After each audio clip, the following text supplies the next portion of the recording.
네, 우리는 살면서 이런 말을 간혹 듣게 됩니다. 안다고 생각하는 순간 모르는 것이 된다. 또 어떤 모 기업의 대표 회장님 역시 안전하다고 생각하는 순간 가장 위험하다. 세계적인 회사 나이키의 CEO 마크 파커 역시 비슷한 말을 합니다. 성공 방정식을 찾아냈다고 생각하는 순간 기업에 가장 위험하다. 성공의 방정식을 찾아냈다고 생각하는 순간이 가장 기업에 위험하다. 새로운 것에 도전하기보다 기존 성공에 안주하게 되기 때문이라는 거죠.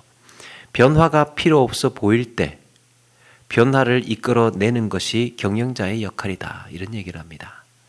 변화가 필요 없어 보일 때가 변화해야 할 때라는 겁니다. 이런 점에서 저는 오늘 말씀을 통해서 묵상해 보아야 할 한 가지 있다고 생각합니다.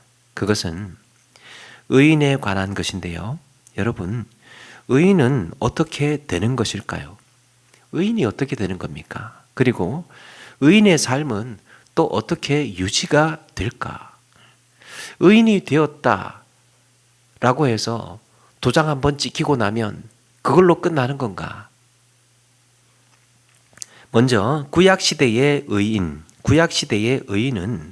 언약 백성으로 주시는 하나님의 은혜였습니다. 하나님께서 의인 되게 하셨습니다. 아브라함은 그의 삶이 하나님 앞에 온전한 삶이어서 의인이라고 불려진 게 아니었죠. 하나님의 약속의 말씀을 믿었기 때문에 의인이 되었습니다. 또 이스라엘 백성들은 애굽에 있을 때 율법을 다 지켜내었기 때문에 그 대가로 출애굽을 한 것이 아니라, 하나님의 백성이 그렇게 해서 된 것이 아니라, 먼저 모세를 통해서 하나님의 언약 백성으로 부름을 받은 후에 출애굽이라는 구원을 경험하게 된 겁니다. 구원을 받았다라는 것은 우선 의롭다고 불림을 받았다라고 이해해도 될 것 같습니다. 신약에서도 같은 원리입니다. 사도 바울이 끊임없이 강조했던 것이 무엇입니까? 오직 의인은 믿음으로 말미암아 살리라. 의인이 되는 것은 행위가 정당해서 의인이 된 것이 아니라 나를 의롭게 하신 예수 그리스도를 믿기 때문에 의인이라고 강조했던 것입니다. 그런데 성경에는 의인으로 시작했다가 멸망으로 끝이 나는 경우가 허다하게 보여지게 됩니다. 처음에는 칭찬받았습니다. 처음에는 의인이었습니다. 처음에는 구원받은 백성으로 보여졌습니다. 가인이 그러했고 호데 멀쩡했던 사울 왕이 그랬습니다. 좋게 시작을 했다가 비극으로 마무리를 하는 것이죠. 또 예수님을 은 30에 팔았던 가룟 유다 역시 그랬죠. 또 디모데후서에 보니까 바울이 디모데에게 이렇게 이야기합니다. 데마는 이 세상을 사랑하여 나를 버리고 데살로니가로 갔고, 처음에 사역을 어떻게 불굴의 의지로 시작했겠지요. 그런데 사역을 하는 가중에, 신앙생활을 하는 가운데에 데마는 세상을 사랑해서 나를 버리고 데살로니가로 갔다. 그레스게는 갈라디아로, 디도는 달마디아로 갔고 누가만 나와 함께 있느니라 그랬습니다.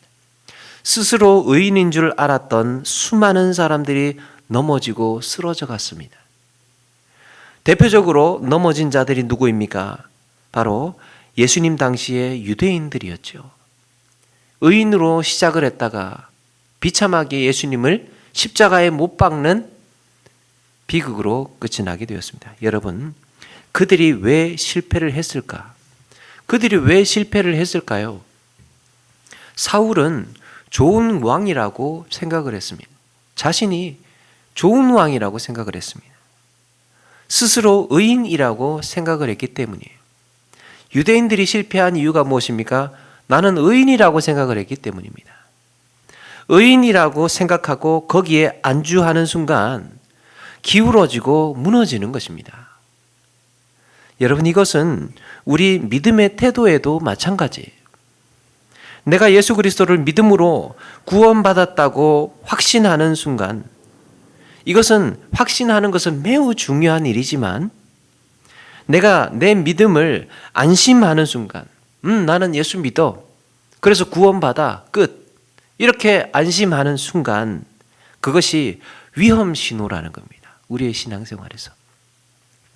이에 대해서 성경 여러 곳에서 말씀합니다.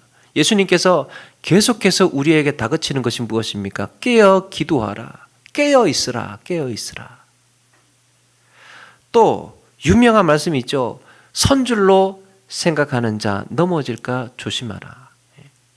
너희들이 믿어서 구원받는다고 그걸로 끝이라고? 아니라는 거예요.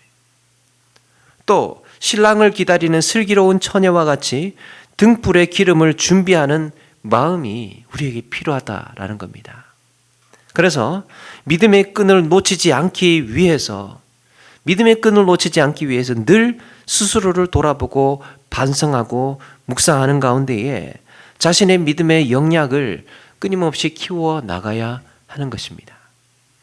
마찬가지로 내가 의인이 되었다고 해서 그것으로 끝이 나는 것이 아니라 의인의 삶을 유지하기 위해서 지속적인 몸부림이 필요하다는 것입니다. 여러분, 사람이 살아간다고 할 때, 사람이 산다라고 할 때 필요한 게 있죠. 살 힘이 필요합니다. 때로는 내가 너 때문에 산다 이런 얘기도 하죠. 너 때문에 산다. 그러면서 내 곁에 의지가 되는 사람이 있는가 하면 뭔가 내가 좋아하는 것이 있어서 그 재미로 사는 사람도 있습니다.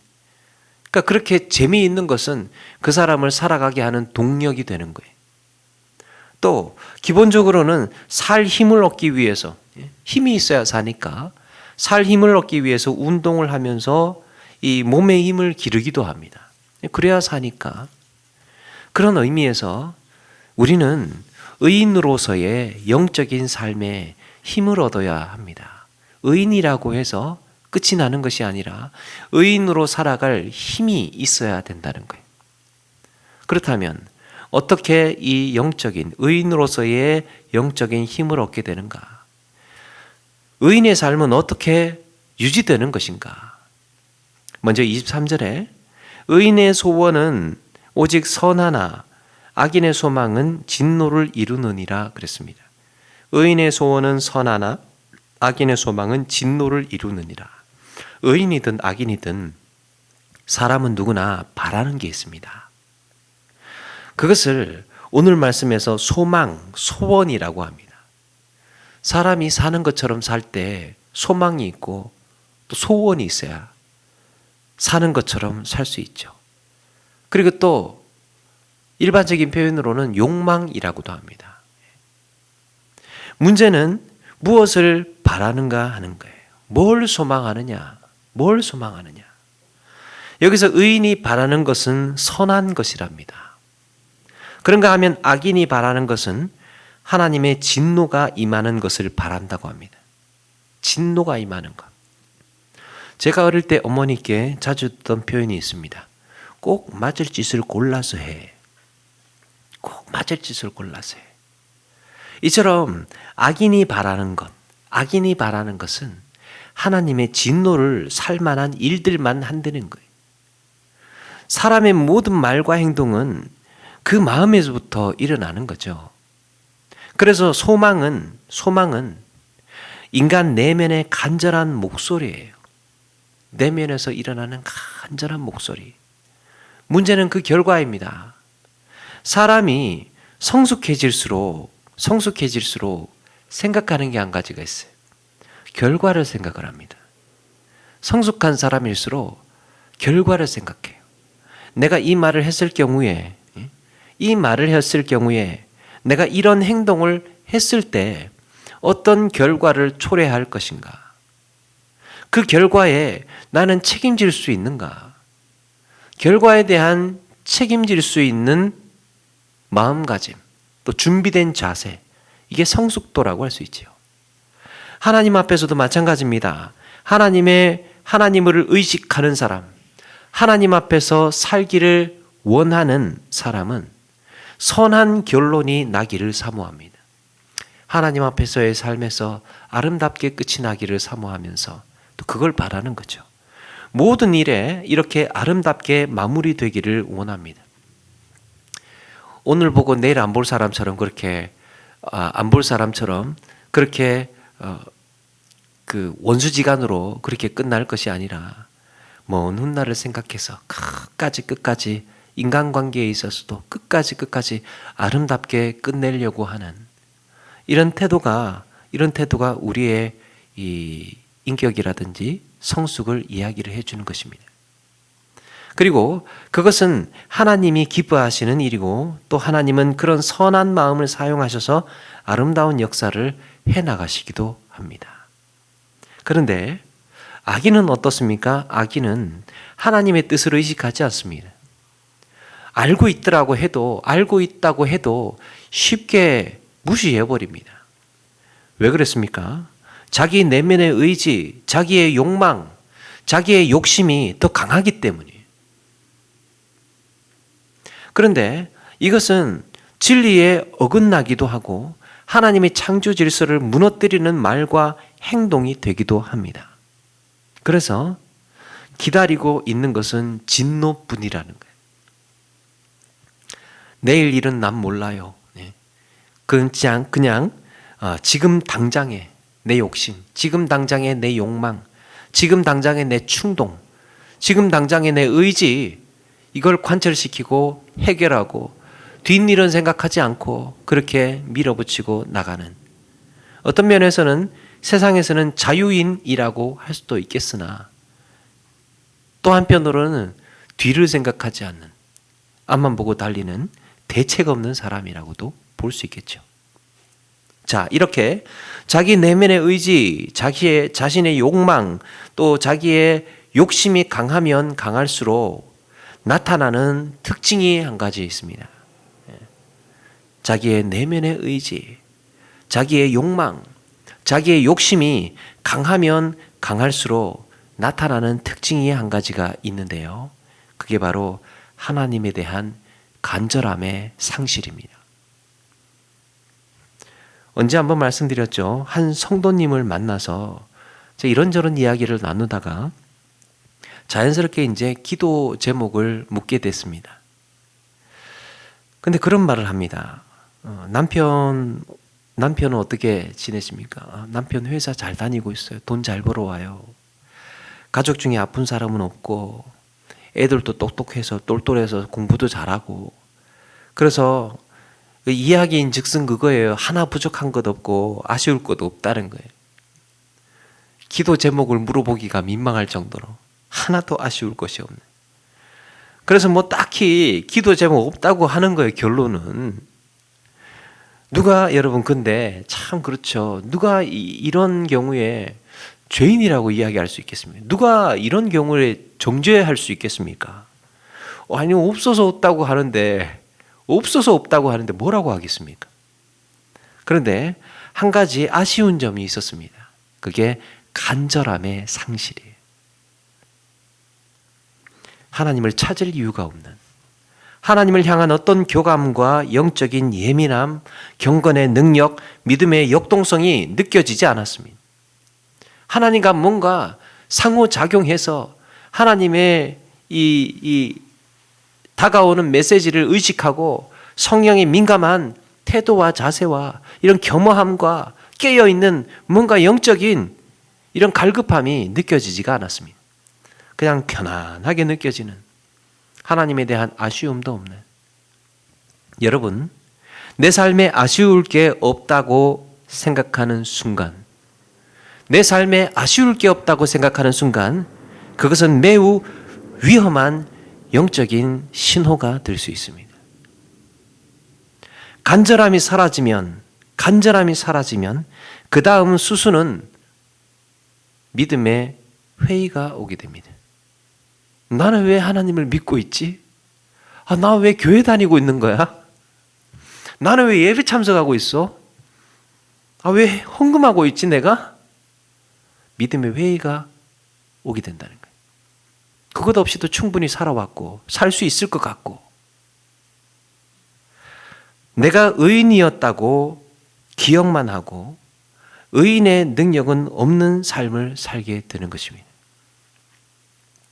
누군가 이런 말을 했습니다.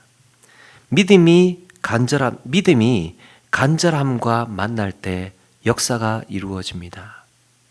믿음은요, 간절한 자를 통해서 역사하십니다. 믿음이 간절함과 만나야 역사가 이루어지는 거예요. 믿음이라는 단어는 그냥 영혼 없는 고백이 아니라 믿음이라는 말에는 간절함이라는 정서가 내포되어 있습니다.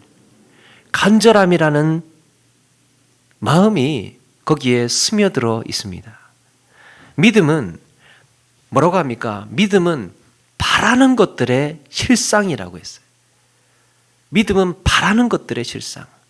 믿음에는 간절한 바람이 들어 있습니다. 끝간데 없는 간절함. 이루어지지 않으면 절대로 소망이 없는 그 간절함이 바로 믿음의 속성이라는 거예요. 어느 순간 가서 한계에 부닥쳤을 때 아닌갑다. 이거 안 되겠다. 그냥 내려놔야 되겠다. 어느 순간 가서 힘들어질 때, 스트레스의 한계가 올 때, 안 되겠다 하면서 내려놓는 것은 그건 믿음이 아니라는 거예요. 그건 그 사람의 인내의 한계가 거기까지인 거예요.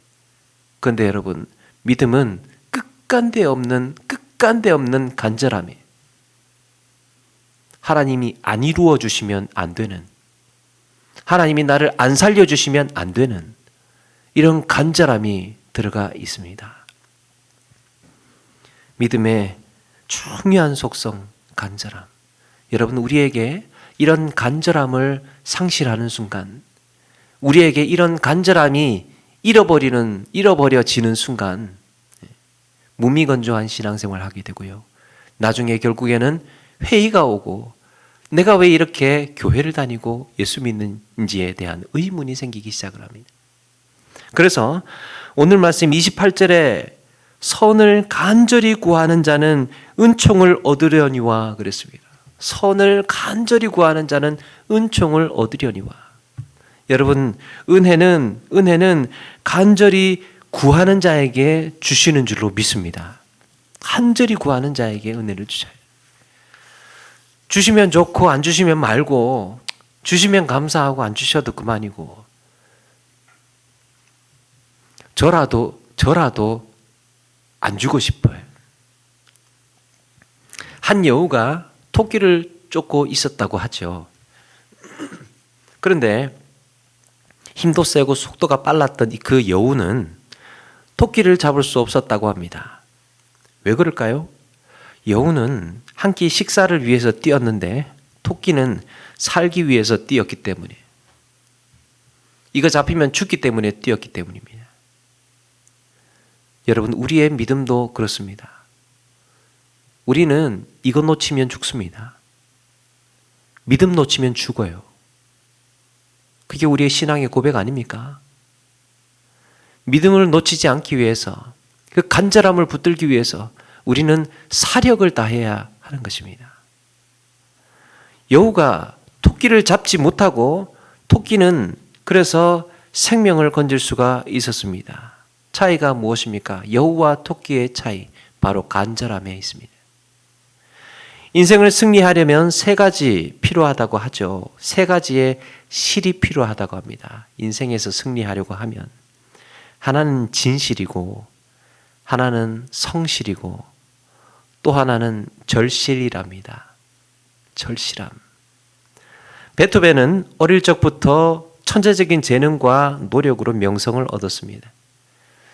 그런데 27 무렵부터 우리가 아는 것처럼 귀병으로 청력을 상실하기 시작을 합니다.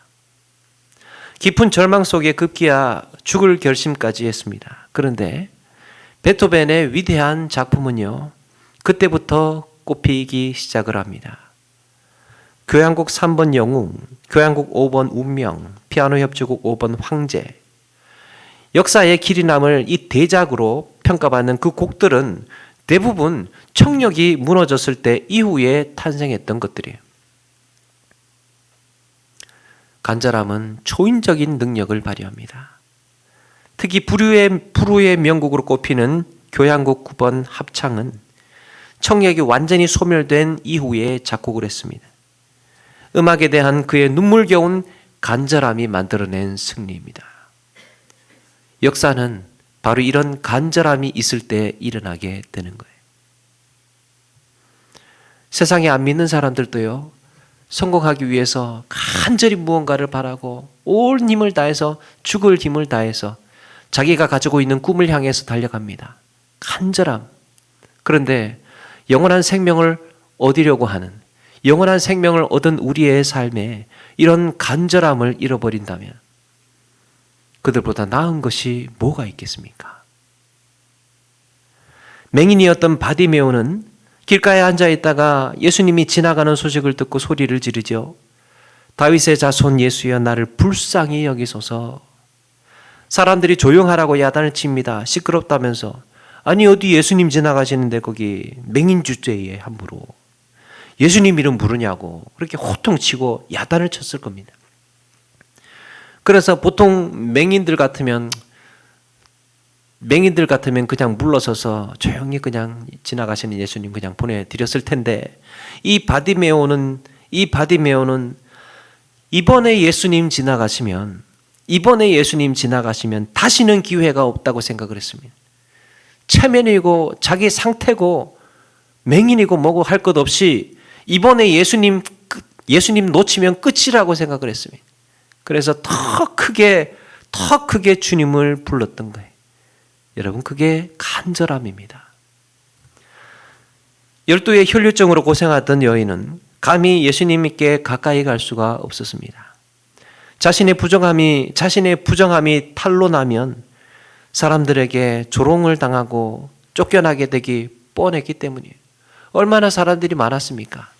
그 중에 부정한 여인, 이거 얼마나 창피하고 조롱당하고 사람들한테 쫓겨날, 자기의 체면을 생각하면, 자기 자존심을 생각하면 도저히 그 군중 속에 비집고 들어갈 수 없는, 그럼에도 불구하고 예수님의 옷자락을 붙들 수 있었던 힘, 예수님의 옷자락을 붙들 수 있었던 힘, 바로 그게 간절함이에요. 간절함. 이번에 예수님 옷자락 놓치면, 이번에 예수님 가시는 길에 옷자락을 놓치면 나는 다시 잡을 수 없다. 언제 가까이 갈 수 있을지 기약이 없다. 그 간절함이 주님의 은혜를 입게 했던 것입니다. 믿음의 간절함은 여러분, 우리의 생명과도 같은 것입니다. 형편이 좀 안 좋아서, 상황이 열악해서 믿음의 역사가 나타날 때 상황이 안락하고 형편이 좋았던 적은 단 한 번도 없습니다. 이번에 아니면 다음에도 기회 있겠지. 이번에 못하면 다음에 하면 되겠지. 이것 아니면 저것으로 대체할 수 있겠지. 여러분, 믿음의 간절함은 이런 게 아닌 것입니다. 이런 간절함이 있다는 것은 자신의 영적 상태를 정확하게 볼 줄 안다는 뜻이기도 합니다. 필요가 있기 때문에 간절하지 않겠습니까? 자신의 상태에 대해서 정확히 알고 있기 때문에 간절하지 않겠습니까? 진단이 되었기 때문에 간절하지 않겠습니까? 그래서 하나님을 더욱 매달리게 되고 하나님과의 관계가 멀어지지 않기 위해서 늘 자신을 추스리고 기도하는 경건의 삶을 살아갑니다. 여러분, 이게 힘이에요. 의인으로서의 힘, 믿음을 지키는 자로서의 힘, 이 간절함을 잃어버리고 그냥 초연하게 되면 되는 대로 그렇게 살게 된다면 기울어지고 무너질 수밖에 없다는 거예요. 급할 때 간절함 생기죠. 급할 때 간절함이 생기는데요. 사고가 나거나 위험에 처하거나 어려움이 올 때 사람은 주로 간절해집니다. 자기의 인생을 포기하지 않는 한 간절해집니다. 그런데 여러분, 그 간절함, 그 급할 때 생기는 뭔가 사건이 있을 때의 간절함은요, 미숙한 간절함이라고 할 수 있어요. 미숙한 간절함. 물론 급할 때라도 주님 붙잡을 수 있으면, 그런 간절함이라도 있으면 그래도 다행이에요.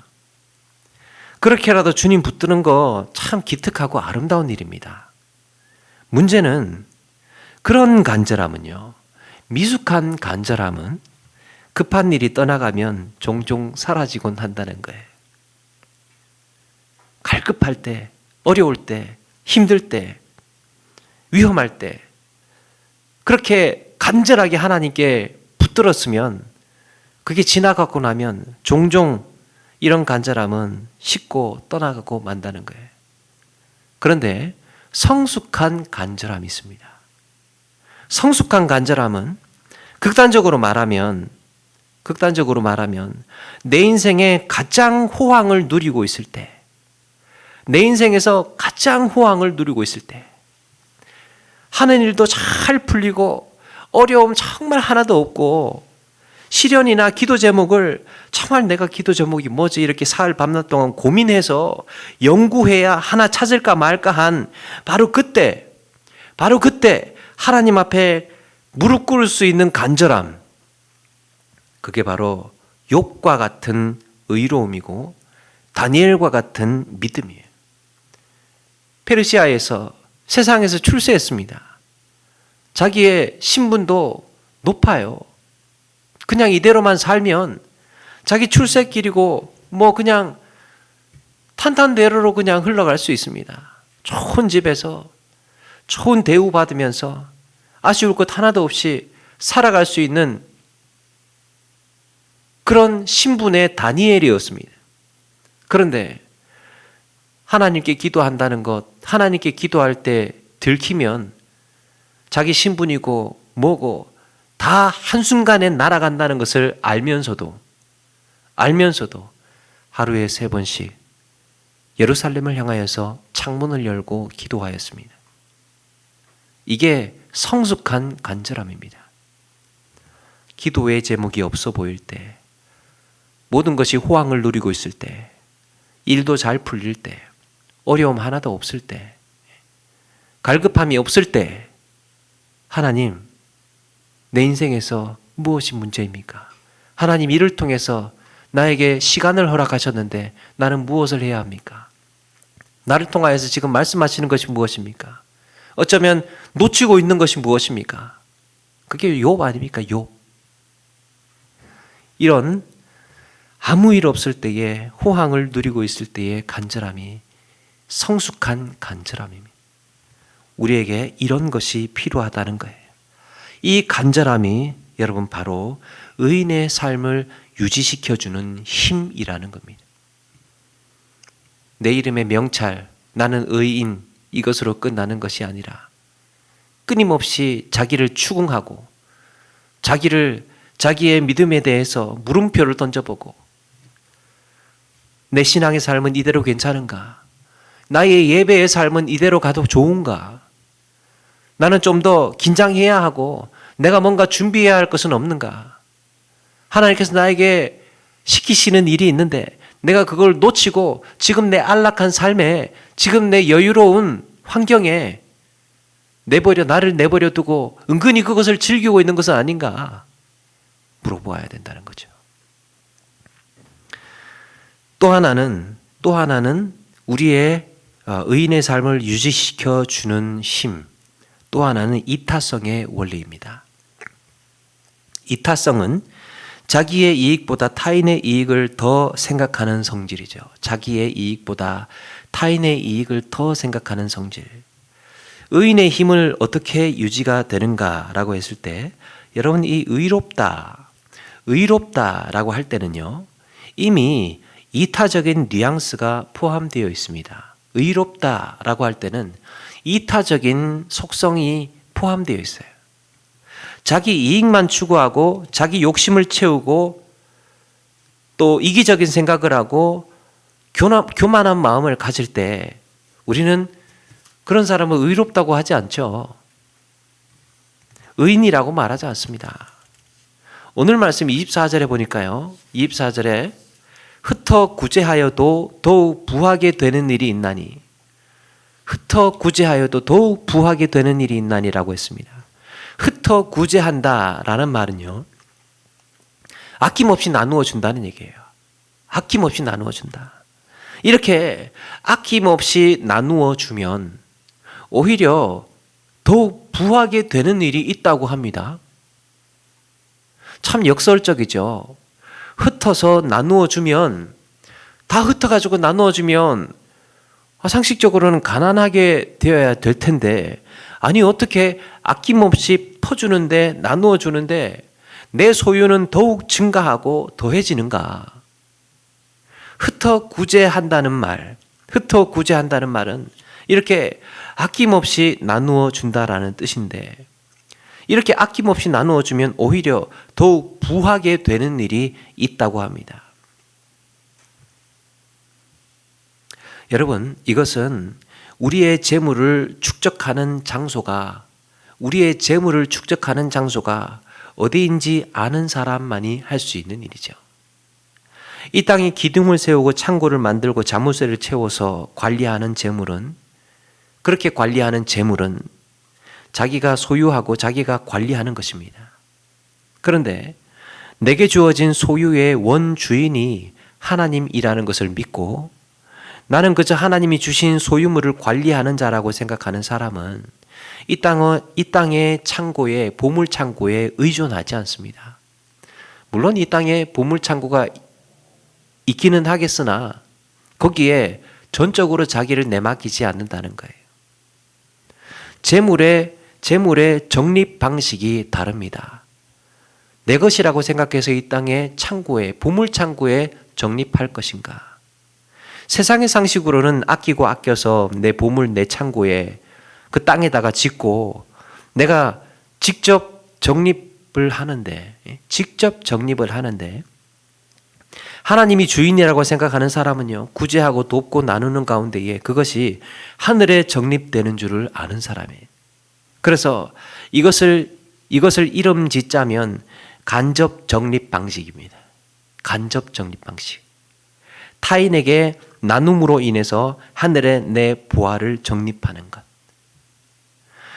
네 소유를 팔아 가난한 자에게 주라. 그리하면 하늘에서 보화가 네게 있으리라. 그런데 여러분, 이걸로 끝나지 않습니다. 흩어 구제하여도 더욱 부하게 되는 일이 있나니라고 했습니다. 더욱 부하게 되는 일이 있다고 합니다. 25절에도 구제를 좋아하는 자는 풍족하여질 것이요. 구제를 좋아하는 자.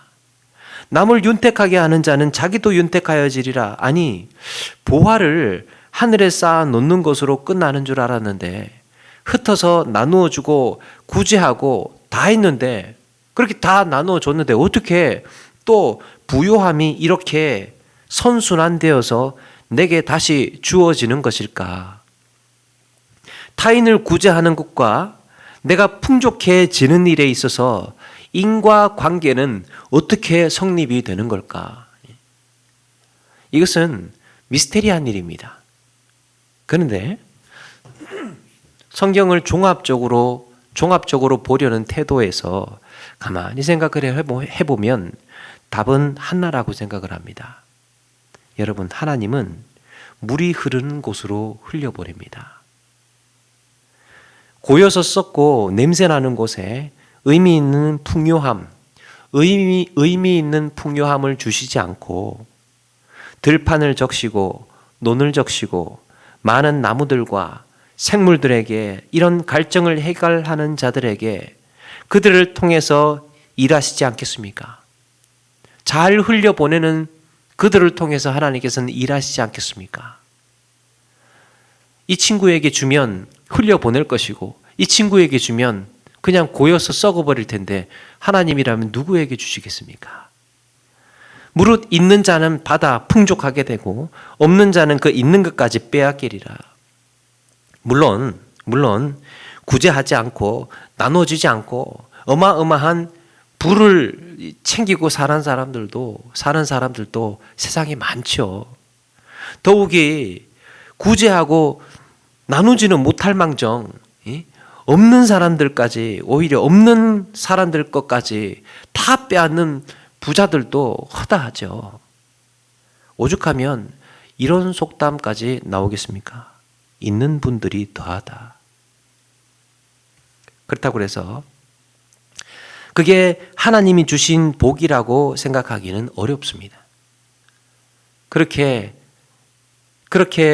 나누지도 않고 오히려 있는 사람들까지 빼앗으려고 생각하는 이런 사람들에게 주어진 것이 복이라고 생각을 하기는 어려워요. 때로는 그것이 불행의 씨앗이 되기도 하기 때문이에요. 어떤 책에 보니까 부자는 나눌 것이 많은 사람이라고 합니다. 부자는 가진 것이 많은 사람이 아니고 나눌 것이 많은 사람이랍니다. 아무리 많은 것을 가지고도 나눌 것이 없으면 가난한 사람이고, 아무리 가진 것이 없어도, 비록 가진 것이 없어도 그 주어진 것에 감사하고 거기에 나누는 사람을 부자라고 할 수 있겠죠. 이렇게 나누는 삶을 사는 자에게 하나님께서는 더 필요한 것, 더 필요한 곳에 하나님께서는 흘려 보내신다는 거예요. 이게 이타성의 원리입니다. 여러분, 힘은 쓰면 쓸수록 강해지는 속성이 있죠. 근육은 쓰면 쓸수록 강해집니다. 의인의 영적인 힘도 쓰면 쓸수록 더 강해지고 성장해 가는 거예요. 영적인 물꼬를 타인을 향하여서 흘려 보낼 때 하나님은 그들을 통해서 역사하시고 아름다운 일들을 해나가게 될 줄로 믿습니다. 하나님은 맡긴 일을 신실하게 정당하게 행하는 자에게 더 큰 일을 맡기십니다. 적은 일을 맡겼을 때 그걸 충실하고 신실하게 잘 해내는 자에게 하나님은 더 큰 것을 맡기시는 거예요. 이것은 성경적인 원리예요.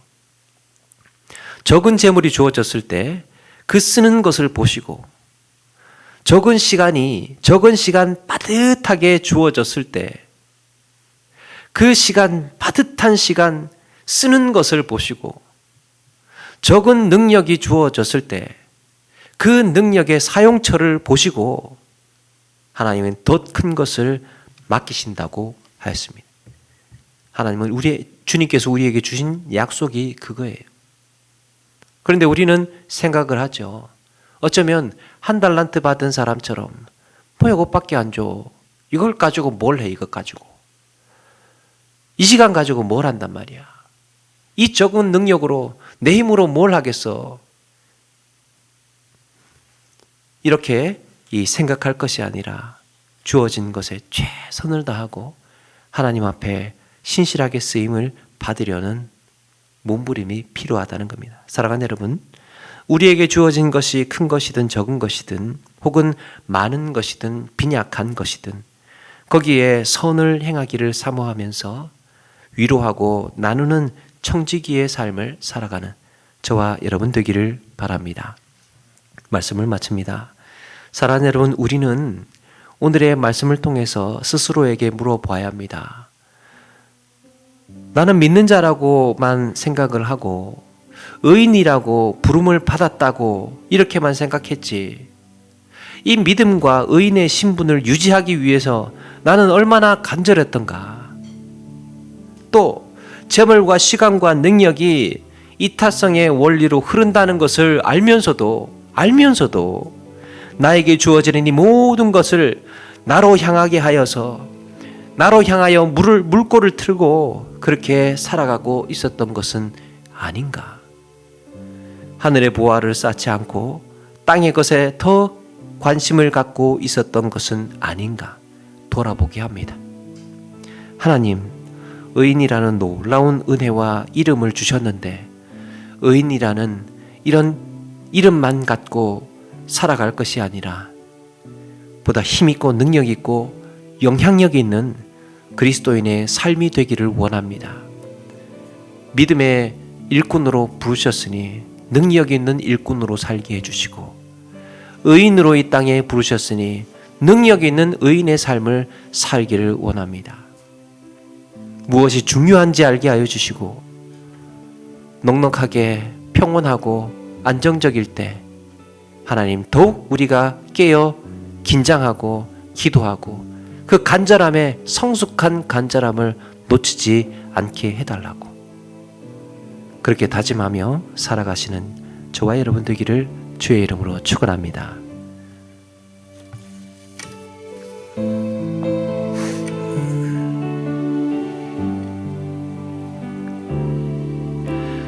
서 있는 이곳에서 높임을 받으소서. 내가 밟는 땅 주님의 땅이니 하늘이 주의 이름 높이 올리며 넓은 바다가 주를 노래해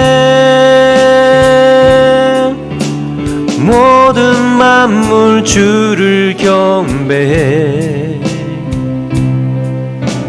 모든 입술 주를 찬양해 천지를 만드신 만물의 통치자 높임을 받으소서.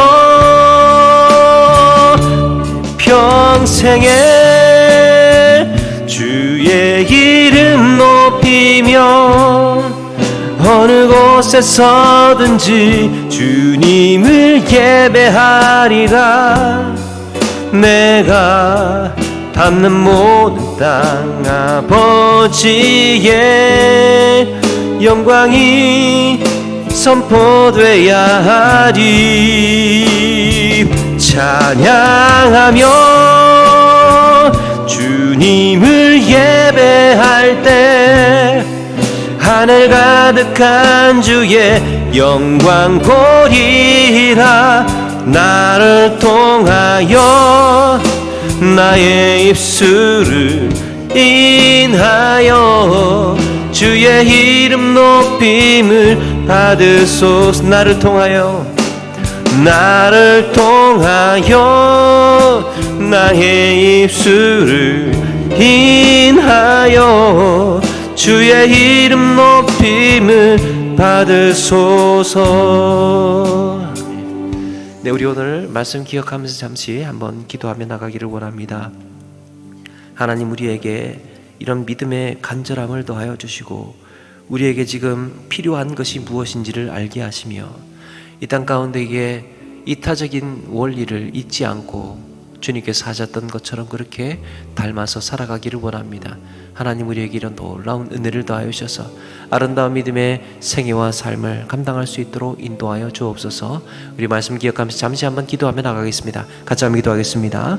살아계신 아버지 하나님, 우리에게 은혜를 더하여 주셔서 참으로 아버지 하나님 우리에게 맡기신 것이 무엇인지를 깨닫게 하여 주시고 아버지 하나님, 이 순간 살아가는 이유와 목적이 무엇인지를 다시 한번 돌아보게 하여 주시며 아버지 하나님, 우리에게 이 삶의 모든 형편과 여건들이 아버지 하나님 좋아진 상황에서도 참으로 아버지 하나님 그때에도 주님을 간절히 부를 수 있는지, 아버지 하나님 그때 그 순간에도 우리 주님을 높일 수 있는지 찬양할 수 있는지 우리 스스로에게 늘 물어보면서 살아갈 수 있도록 인도하여 주시고 참으로 아버지 하나님 우리에게 주고 살아가는 것이 무엇인지를 깨닫게 하여 주시고 아버지 하나님 알면서도 행하지 않았던 하나님 우리의 추함과 연약함을 하나님 불쌍히 여기시고 아름다운 믿음의 삶 가운데에 하나님 승리하는 우리 누가 되도록 주님 인도하여 주시기를 원합니다.